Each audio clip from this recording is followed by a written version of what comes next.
Assalamualaikum dan salam sejahtera. Yang Usaha Tuan Romaino Merabu, Pengarah Student Guru Kampus Pendidikan Teknik. Yang Usaha Dr. Muhammad Nordin bin Abu Bakar, Timbalan Pengarah Institut Pendidikan Guru Kampus Pendidikan Teknik. Ketua-ketua jawatan, ketua-ketua unit, pensyarah, warga, staf dan pelajar Institut Pendidikan Guru Kampus Pendidikan Teknik dan para tetamu yang saya hormati sekalian. Saya Dr. Bahri bin Saleh selaku Ketua Jabatan Ilmu Pendidikan Institut Pendidikan Guru Kampus Pendidikan Teknik pada hari ini berkongsi pengetahuan berkaitan pedagogi berasaskan pembelajaran abad ke-21. Jika kita sedari bahawa sistem pendidikan seluruh dunia semakin menekankan pelbagai kemahiran dalam kurikulum demi mempersiapkan murid menghadapi cabaran yang kompleks dalam abad ke-21. Banyak negara berusaha menampilkan kepentingan kemahiran ini dalam dasar dan rancangan pendidikan mereka. Sudah tentulah Malaysia sendiri telah melancarkan Pelan Pembangunan Pendidikan Malaysia PPPM 2013 hingga 2025 bertujuan meningkatkan taraf pendidikan supaya mencapai standard antarabangsa. Dalam kurikulum sekolah di Malaysia, dinyatakan antara hasrat kurikulum standard sekolah rendah KSSR dan kurikulum standard sekolah menengah adalah untuk melahirkan murid yang mempunyai kemahiran abad ke-21 dengan memberi fokus kepada kemahiran berfikir serta kemahiran hidup dan berjaya berteraskan kepada amalan nilai-nilai murni. Jika kita lihat arus polarisasi menuju hala tuju baharu dunia pendidikan, sehubungan itu guru-guru mempunyai pengetahuan kandungan pedagogi abad ke-21 kerana dalam bilik darjah, guru memainkan peranan aktif dalam pengajaran dan pembelajaran untuk mengubah tingkah laku murid. Satu kerangka pedagogi abad ke-21 untuk generasi digital pada hari ini telah diperkenalkan dan diguna pakai dalam banyak kajian di seluruh dunia.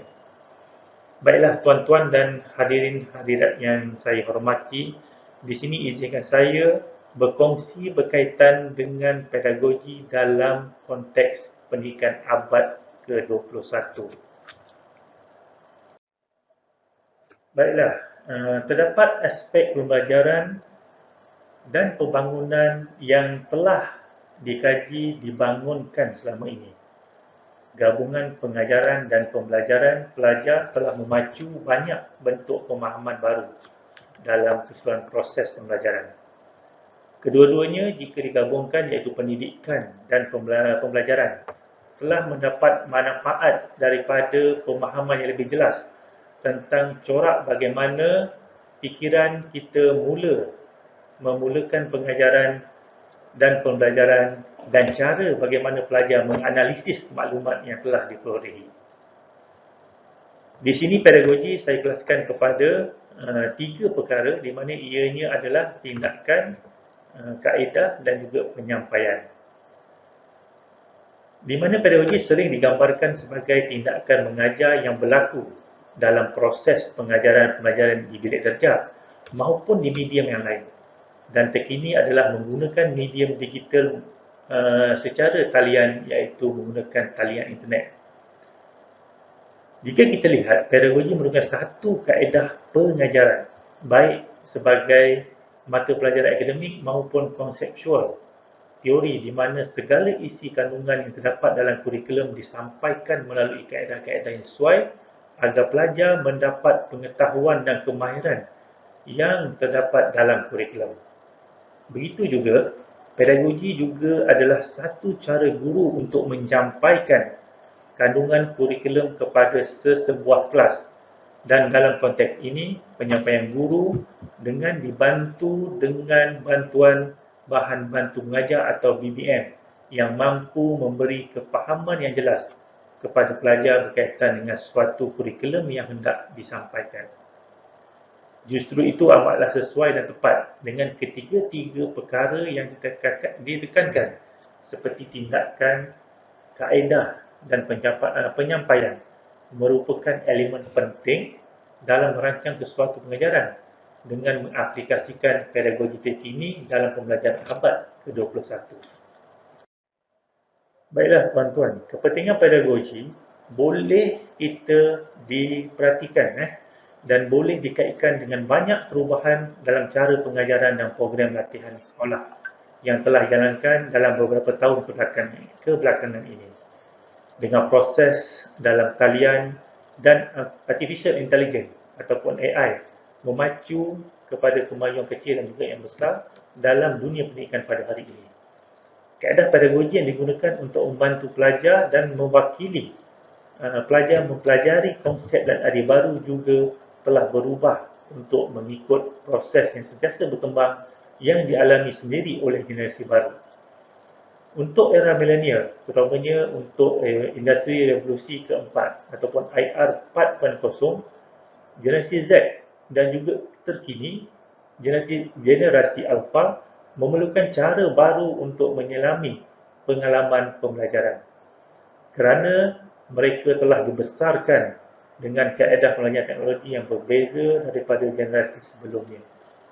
Jika kita lihat, ataupun jika kita tidak menyampaikan pembelajaran dengan cara generasi baru ini untuk mendapatkan maklumat, kita berada dalam keadaan yang amat kritikal dalam menyekat aliran kreativiti dan tidak melibatkan fikiran atau otak pembelajaran mereka dengan cara yang terbaik. Seperti yang kita pelajari daripada petikan di atas, pedagogi yang baik adalah mengenai mendapatkan atau mendapat respon yang menunjukkan pemahaman. Jadi berikut adalah beberapa sebab mengapa pedagogi penting untuk dipaparkan. Yang pertama adalah ianya menjadi hubungan antara guru dan pelajar menjadi lebih erat kerana mereka bekerjasama untuk menentukan pengalaman pembelajaran yang terbaik. Yang kedua adalah ia membantu fasilitator dalam pembelajaran supaya menjadi lebih tangkas dalam pendekatan mereka untuk memadamkan proses pembelajaran pelajar mereka. Dan yang ketiga adalah ianya memperoleh hubungan langsung antara cara pembelajaran yang digalakkan dan hasil sebenar pembelajaran. Manakala yang keempat adalah penglibatan dalam pembelajaran mampu meningkatkan pelajar atau perwakilan pelajar yang mempunyai input tentang cara pembelajaran ditemui dan juga yang dinyatakan. Yang kelima adalah meningkatkan akses kepada lebih banyak strategi pembelajaran metakognitif yang mana ianya cenderung untuk dikaitkan dengan idea dan juga konsep jangka panjang. Apabila pelajar mampu mengaitkan idea dan juga konsep dalam kurikulum yang disampaikan oleh guru, maka pengetahuan dan kemahiran pelajar dapat diaplikasi dalam jangka masa yang panjang. Seterusnya, dalam kepentingan, mengapa pedagogi ini penting adalah di mana ia menyampaikan program pembelajaran dengan cara yang pelajar belajar dengan terbaik, menjadikan pelajar lebih cenderung untuk terlibat dan mempunyai kecenderungan yang lebih besar untuk mengekalkan lebih banyak lagi pada masa hadapan. Begitu juga, apabila pelajar lebih banyak belajar, lebih besar keseluruhan proses dan lebih terbuka untuk pembelajaran sendiri mereka pada masa hadapan. Pedagogi ini penting apabila pelajar mengambil maklumat yang boleh digunakan dalam situasi dunia sebenar. Mereka lebih berkemungkinan melihat perkaitan antara konsep pembelajaran dan juga keputusan yang lebih baik diperolehi daripada tetapan kerja ataupun di sekolah itu sendiri.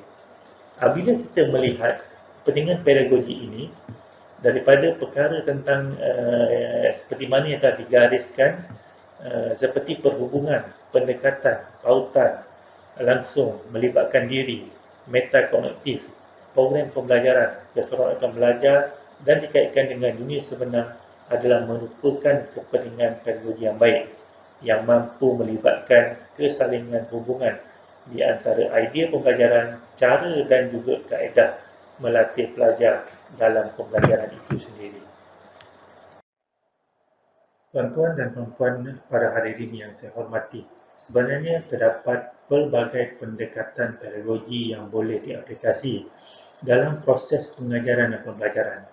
Di sini saya hanya fokuskan kepada 4 pedagogi atau pendekatan pedagogi yang boleh diaplikasi dalam pengajaran dan pembelajaran, iaitu yang pertama adalah kolaboratif, yang kedua adalah berasaskan inquiry, yang ketiga adalah pendekatan pedagogi integratif, dan yang keempat adalah pendekatan reflektif. Baiklah, kita lihat satu apakah dimaksudkan dengan keempat-empat pendekatan pedagogi yang boleh diaplikasi dalam pengajaran dan pembelajaran. Yang pertama kita lihat adalah kolaboratif, di mana pelajar-pelajar boleh bekerja secara berpasangan, kumpulan atau seluruh pasukan untuk mempelajari konsep dan juga menerapkannya dalam senario dunia yang sebenar.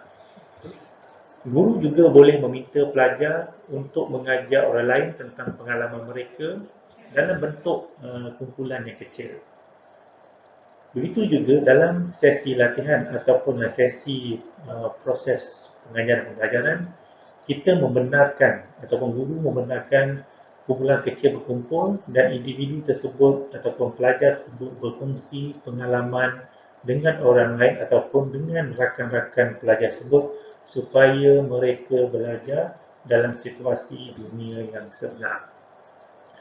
Kemudian guru yang bertindak sebagai facilitator menyertai kumpulan tertentu untuk mendengar dan juga menjawab sebarang pertanyaan yang diajukan oleh pelajar tadi.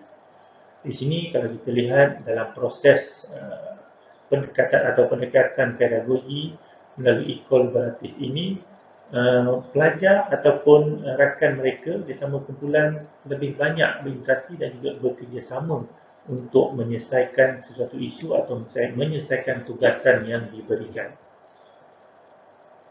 Untuk pendekatan pedagogi yang kedua adalah berasaskan inquiry, di mana pendekatan pedagogi ini adalah untuk membina situasi dan juga masalah yang akan dialami oleh pembelajaran dalam bidang atau tugasan yang telah diberikan oleh guru. Dalam kes ini ataupun dalam berdasarkan kepada kes tersebut ataupun soalan yang diberikan ataupun situasi yang diberikan oleh guru tersebut, jadi perlulah disebarkan kepada kumpulan kecil dengan menggunakan pengalaman mereka untuk menyelesaikan isu tersebut atau isu yang telah dibawa oleh pelajar, supaya mereka dapat menyelesaikannya dalam dunia sebenar mereka ataupun boleh mereka aplikasikan berdasarkan kes tertentu atau soalan atau tugasan diberikan oleh guru tersebut boleh diselesaikan dan diselesaikan untuk mereka kaitkan dalam garis kehidupan mereka. Oleh itu, jika kita lihat senario atau pelajar yang boleh membayangkan diri mereka dalam situasi tertentu dan juga boleh menggunakan perbincangan dalam masa nyata ataupun dalam masa proses PDP itu berlangsung untuk mengusahakan atau mencari jawapan-jawapan yang betul. Di sini juga pelajar-pelajar juga ataupun soalan yang kita ataupun facilitator ataupun guru boleh minta mereka mencari jawapan-jawapan ataupun merujuk kepada sumber-sumber tertentu seperti sumber dan talian ataupun artikel-artikel tempat penilaian berkaitan dengan soalan-soalan yang diberikan. Kemudian mereka kembali melaporkan kepada kumpulan mereka dan juga mereka membentangkan kepada kumpulan lain jawapan-jawapan mereka tersebut. Pendekatan pedagogi yang ketiga adalah integratif, di mana di sini pelajar belajar saling berinteraksi dengan orang lain. Pendekatan interaktif ini membolehkan mereka mengetengahkan saling idea dan juga konsep yang mungkin baharu kepada pelbagai situasi yang berlainan. Oleh itu, bagi kita membincangkan inti-inti ataupun isi-isi tersebut boleh dijadikan konsep-konsep untuk dibincangkan dan digunakan dalam perkisaran yang berbeza. Di sini pelajar akan uh, mengutarakan idea dan juga menggunakan idea baru untuk dalam situasi mencabar yang mungkin mereka hadapi semasa di luar bilik ajar nanti. Kemudian kita lihat pendekatan pedagogi yang keempat, di mana yang keempat adalah pedagogi adalah reflektif, iaitu pelajar dibenarkan untuk merenung apa yang telah mereka perolehi atau pelajari. Jika idea tersebut ingin disatukan dan juga ingin diselesaikan dalam masa tersebut. Guru juga boleh minta pelajar meluangkan masa 5 atau 10 minit untuk menyimak nota mereka, kemudian membincangkan tindakan dengan satu atau dua rakan kongsi ataupun rakan mereka di dalam kelas atau dalam kumpulan. Mereka juga boleh, pelajar juga boleh berkongsi mata pelajaran dengan orang lain dan juga merancang tindakan yang akan mereka lakukan. Dengan cara ini, mereka atau pelajar boleh mempertimbangkan atau merenung nilai pengalaman pembelajaran dan juga boleh membuktikan kepada diri mereka sendiri bahawa masa yang mereka luangkan tersebut adalah sangat berharga. Jika kita lihat, reflektif juga adalah sangat baik dan juga bagus sebagai facilitator atau guru, kerana ia memberi guru masa untuk merenung perkara pembelajaran dan juga ingin memutuskan bidang mana atau isi mana yang dapat diberikan atau pelajar memahaminya dan juga di mana pelajar kurang memahaminya dan juga kurang berkesan. Dengan itu, dengan cara reflektif ini, guru boleh membawa satu idea ataupun bahan yang dikemas kini ataupun idea-idea baru untuk menyampaikan isi kandungan pelajaran pada masa hadapan.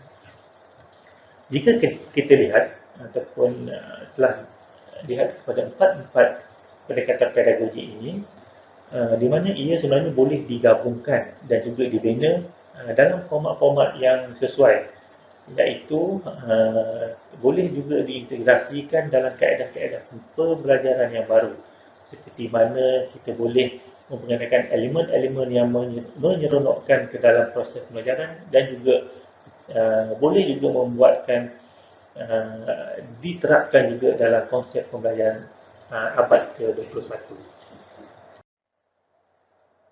Tuan-tuan, puan-puan yang saya hormati, berkaitan dengan pembelajaran abad ke-21, satu kajian yang telah disanakan oleh D. Andrea dan Daniels mendapati bahawa standard pelajar di abad ke-21 adalah memerlukan kemahiran baru yang lebih berdaya saing dan berjaya dalam dunia pendidikan dan juga dalam kehidupan seharian mereka. Di sini juga pembelajaran abad ke-21 di mana fokusnya adalah supaya murid bertanggungjawab terhadap pembelajaran mereka sendiri melalui inquiry serta bekerja bersama-sama untuk mengkaji dan juga membuat projek yang mencerminkan pengetahuan yang mereka perolehi atau yang pengetahuan baru yang mereka akan dapat. Justru itu, pedagogi abad ke-21 adalah memberi fokus terhadap kelancaran maklumat, media dan juga teknologi. Lantas, murid perlu didedahkan juga penggunaan teknologi dengan cara yang inovatif untuk menyediakan murid dalam dunia dinamik yang sentiasa berubah-ubah. Semua itu, jika kita lihat yang terkini dengan kemudahan ICT ataupun kemudahan digital, termasuklah media sosial dan juga alat digital lain, perlulah dimanfaatkan. Maklumat seperti murid dalam bilik ajar adalah diperlukan, maklumat yang diperlukan murid dalam bilik ajar berada di hujung jari mereka jika kita menggunakan aplikasi digital dan juga kita menggunakan internet sepenuhnya. Oleh itu, guru perlulah menerangkan bagaimana memperoleh dan juga menganalisis maklumat yang relevan dan juga berguna kepada pelajar dalam proses pengajaran dan juga pembelajaran. Dalam abad ke-21 ini, guru perlu sentiasa merefleksi pedagogi yang dilaksanakan dalam kelas supaya sentiasa sesuai dengan pengajaran dan pembelajaran. Supaya untuk menyediakan murid dalam dunia yang kompleks serta dinamik yang dipengaruhi oleh globalisasi dan juga revolusi teknologi digital. Oleh itu, pengajaran kemahiran berfikir aras tinggi ataupun hebat juga harus dipandang serius kerana ia merujuk kepada tahap teratas dalam taksonomi Bloom semakin semula, iaitu daripada yang keempat sehingga yang keenam, iaitu yang keempat adalah mengaplikasi, daripada mengaplikasi, menganalisis, menilai dan juga mencipta. Justru guru-guru pada hari ini perlulah bijak untuk memupuk keupayaan murid untuk menganalisis, mensintesis dan menilai fakta serta maklumat dengan menggunakan kemahiran berfikir untuk menyelesaikan masalah-masalah dan juga dalam supaya pelajar dapat membuat keputusan bijak dan juga dapat membuat keputusan yang sesuai dengan proses pengajaran dan proses pembelajaran mereka. Di mana yang telah digariskan dalam kerangka pembelajaran abad ke-21, terdapat elemen-elemen pembelajaran abad ke-21 yang telah diterapkan ataupun telah digariskan. Antaranya adalah jika kita lihat kreativiti dan juga inovasi, pemikiran kreatif dan juga penyelesaian masalah, komunikasi dan juga kolaborasi, literasi maklumat, literasi teknologi dan juga maklumat dan komunikasi, fleksibiliti dan juga mempunyai keupayaan pelajar dalam untuk menyesuaikan diri. Pelajar juga diminta untuk berinisiatif dan juga untuk mempunyai haluan diri mereka. Kemahiran sosial dan juga kemahiran antara budaya, produktiviti dan juga accountability, dan kepimpinan serta tanggungjawab yang perlu didapat. Di sini kalau kita lihat kerangka pembelajaran abad ke-21 terdapat seperti mana yang telah saya nyatakan tadi, kesemuanya telah digariskan dalam keempat-empat kotak yang telah dinyatakan yang seperti yang dipaparkan. Seperti mana yang kita ketahui, untuk pembelajaran abad ke-21 ini adalah menekankan kepada kemahiran hidup dan juga kerjaya, kemahiran belajar dan juga inovasi, kemahiran teknologi maklumat, komunikasi dan juga media. Di mana dengan menggunakan teknologi ini adalah untuk mengakses, mengurus, mengintegrasi dan juga menilai maklumat serta menjana idea baru dan yang boleh berkolaborasi dengan orang lain. Manakala bagi 5 standard pembelajaran abad ke-21 adalah merujuk kepada 4K. Yang maksudkan dengan K, 4K, K adalah kolaborasi, komunikasi, kreativiti dan juga pemikiran kreatif. Dan juga 1N, di mana 1N itu adalah nilai murni dan juga etika. Standard pembelajaran abad ke-21 ini dilihat amat bertepatan dengan hasrat Kementerian Pendidikan Malaysia yang menengahkan konsep sekolahku sejahtera, di mana salah satu elemen sekolah sejahtera adalah kaitan dengan etika dan juga empati yang menekankan kepada pegangan yang teguh kepada nilai-nilai akhlak dan juga prinsip-prinsip moral khusus yang telah khususnya dalam aspek integriti.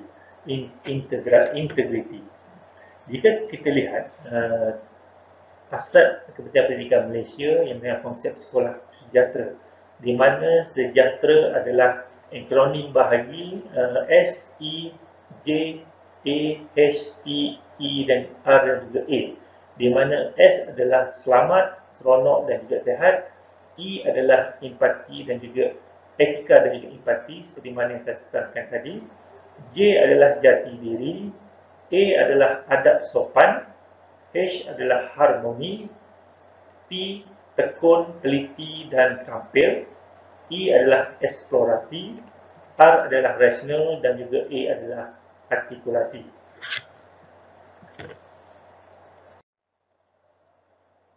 Tuan-tuan dan puan-puan, jika kita lihat jumlah aktiviti pembelajaran abad 1 yang digariskan oleh Kementerian Pendidikan Malaysia, terdapat 47 aktiviti sebenarnya yang boleh dilaksanakan oleh guru semasa guru melaksanakan proses pengajaran pembelajaran. Namun untuk pengurusan kita pada hari ini, saya menekankan hanya kepada 8 aktiviti pembelajaran abad ke-21 yang boleh dilakukan semasa proses PDP berlangsung. Berikut adalah antara aktiviti abad PAK ataupun pembelajaran abad ke-21 yang boleh dilaksanakan oleh guru di dalam proses PDP mereka, guru-guru. Okey, jadi saya nyatakan satu adalah kaitan dengan aktiviti yang boleh dilaksanakan adalah round table, di mana murid duduk dalam kumpulan dan juga guru menggunakan satu topik. Selepas itu, secara bergilir murid memberi dan juga mencatat satu idea dengan menggunakan pen dan juga kertas yang sama. Kemudian hasil dapatan tersebut dirujuk kepada guru dan juga dibentangkan kepada semua pelajar di dalam kelas tersebut. Jadi pendekatan round table ini sesuai untuk murid tahap 2 sekolah rendah dan juga murid sekolah menengah. Aktiviti di pembelajaran abad ke-1 yang kedua yang saya fokuskan di sini adalah think, pair and share, di mana guru memberikan topik dan juga murid berfikir sendiri dalam jangka masa tertentu.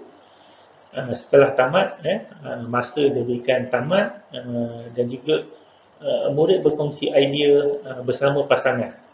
Maksud di sini selepas masa diberikan oleh guru, kemudian selepas itu murid berkongsi idea tersebut berkaitan dengan topik yang diberikan guru bersama pasangan mereka. Di sini adalah pendekatan keduanya adalah pendekatan kolaboratif. Seterusnya murid-murid berkongsi idea. Selepas murid berkongsi idea dengan pasangan mereka, murid diminta untuk berkongsi idea kepada keseluruhan kelas. Kemudian pendekatan ataupun aktiviti pembelajaran abad ke-1 yang ketiga adalah hot seat, di mana di sini ada aktiviti susulan selepas murid membuat bacaan ataupun kajian, sama ada secara individu maupun dalam bentuk kumpulan. Di mana selepas tugasan diberi ataupun kajian telah dilaksanakan, jadi dalam persekitaran di kelas, seorang murid akan duduk di kerusi yang disediakan dan ia menjadi pakar kepada satu-satu kajian yang telah dilaksanakan. Oleh itu, pakar yang telah dilantik ataupun pakar yang telah disetujui dalam kelas tersebut akan menjawab soalan-soalan yang dilontarkan oleh murid lain. Kemudian seterusnya adalah aktiviti pembelajaran abad ke-21 yang keempat, iaitu pembentangan hasil sendiri. Aktiviti ini boleh dilaksanakan oleh guru dan juga dalam situasi di kelas, di mana murid-murid diberi masa untuk membuat persediaan dalam kumpulan. Kemudian murid boleh menggunakan pelbagai cara dan juga bahan untuk membuat perbentangan. Aktiviti yang keempat ini biasanya diamalkan, kebiasaannya kerap diamalkan dalam situasi atau dalam proses pengajaran pembelajaran, di mana murid membuat persediaan atau mencari bahan, kemudian murid membentangkan bahan tersebut di dalam kelas di hadapan keseluruhan kawan-kawan rakan-rakan mereka. Seterusnya yang kelima adalah role play, di mana murid-murid diberi satu peranan dan juga satu watak, dan murid akan diberi persediaan untuk menciptakan satu watak atau situasi tersebut. Kemudian murid membuat persembahan dengan memainkan peranan tersebut seperti mana yang telah diberikan ataupun tugasan yang diberikan oleh guru tadi. Kemudian yang keenam adalah gallery walk. Aktiviti ini adalah selepas satu kajian, selepas kajian atau perbincangan ataupun satu tugasan untuk memamerkan hasil dapatan. Dalam gallery walk, pelajar diminta untuk menampal hasil kerja mereka di dinding untuk dilihat oleh keseluruhan ataupun semua kumpulan dalam kelas tersebut. Kemudian murid boleh menulis komen tentang hasil tersebut lain pada sticker note ataupun sticky note, dan juga menampalkan komen-komen yang diberi yang mereka berikan di atas hasil kerja tersebut. Maksudnya pelajar menampal hasil kerja di dalam kepada kerja ataupun dalam satu kitabajung, mungkin ada kitabajung ataupun bahan lain, kemudian mereka tampalkan komen-komen mereka pada tugasan kumpulan-kumpulan lain. Yang ketujuh adalah 3 straight, 1 step, di mana kaedah ini adalah kaedah alternatif pembentangan kumpulan, di mana hasil kerja tugasan yang diberikan oleh guru akan ditampal, di mana seorang ahli kumpulan akan tinggal di situ untuk memberi penerangan, di mana ahli kumpulan yang lain boleh bergerak ke kumpulan lain dan juga untuk melihat dan juga menyoal kumpulan tersebut, di mana seorang ahli kumpulan itu tinggal di situ untuk menjawab persoalan-persoalan yang akan dikemukakan oleh kumpulan-kumpulan yang berbeza. Kemudian yang ke-8 adalah peta item. Di sini murid-murid boleh menggunakan peta pemikiran sebagai alat untuk menjana idea murid. Murid-murid ataupun peta item yang telah disediakan boleh digunakan sebagai alat untuk murid membuat kajian dan juga boleh digunakan untuk dibuat persembahan dalam bentuk-bentuk grafik. Alhamdulillah, saya dan juga ahli Jabatan Ilmu Pendidikan iaitu Haji Muhammad Amin bin Said telah berkongsi dengan guru-guru di sekolah sukan negeri iaitu Sekolah Menengah Kebangsaan Sabah, Kuala Pilah, tentang kepentingan pembelajaran abad 21 semasa guru melaksanakan proses pengajaran dan juga pembelajaran. Aktiviti yang ataupun pendedahan PKP21 yang telah dilaksanakan oleh saya dan juga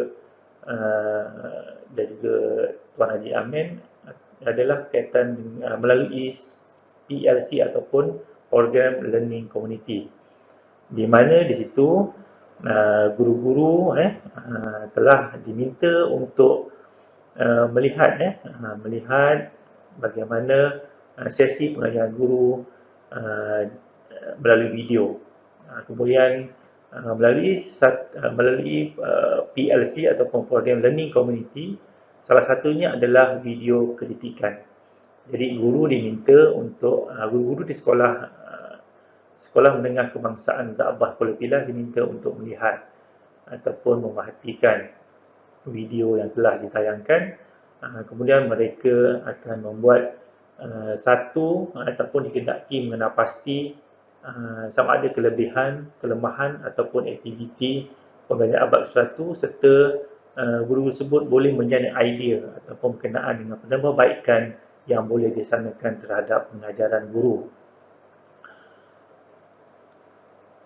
Kalau kita lihat gambar-gambar yang diperhatikan dalam slide di depan ini adalah kaitan dengan aktiviti iaitu pembelajaran abad 21 yang dilaksanakan dalam bengkel ini adalah kaitan dengan peta item, di mana guru-guru akan menganalisis video kritikan tersebut, kemudian dalam bentuk mereka akan hasilkan satu bentuk grafik untuk dibentangkan kepada semua ahli kumpulan guru-guru yang terlibat. Seperti mana yang saya telah kongsikan ataupun sebenarnya saya nyatakan pada awal pengungsian ini, iaitu pelbagai kajian telah dilaksanakan dalam pembelajaran abad ke-21. iaitu bagi mengenal pasti kebolehkelaksanaan, mengenal pasti amalan kreativiti pelajar, menganalisis kesediaan guru dalam pelaksanaan kemahiran berfikir aras tinggi dalam pembelajaran abad ke-21. Di samping itu juga, terdapat juga kajian-kajian yang dilaksanakan berkaitan dengan pedagogi, amalan pedagogi guru dalam melaksanakan pengajaran dan juga pengajaran dalam pengajaran dan pembelajaran. Di sini saya tunjukkan contoh-contoh beberapa kajian-kajian atau artikel-artikel kajian yang telah diterbitkan sama ada di peringkat dalam negara maupun di peringkat antarabangsa. Tuan-tuan, puan-puan yang saya hormati, secara kesimpulannya bagi tajuk pedagogi berasaskan pembelajaran abad ke-21 pada hari ini, iaitu dalam dunia pendidikan merupakan pendekatan yang sesuai dan juga dengan era globalisasi dalam melahirkan generasi berkemahiran dan juga untuk supaya guru kompeten dan juga murid dapat kemahiran dan pengetahuan baru tentang isi kandungan atau kurikulum yang disediakan oleh guru. Kemudian teknik pembelajaran abad ke-21 sangatlah diperlukan oleh guru dalam memastikan pendidikan memacu negara menjadi negara maju. Oleh itu, peranan guru amatlah dituntut supaya guru dapat melaksanakan pembelajaran abad ke-21 ini dalam keperluan masa kini dan juga untuk membina generasi yang boleh bersedia berhadapan dengan cabaran global dan juga di masa hadapan.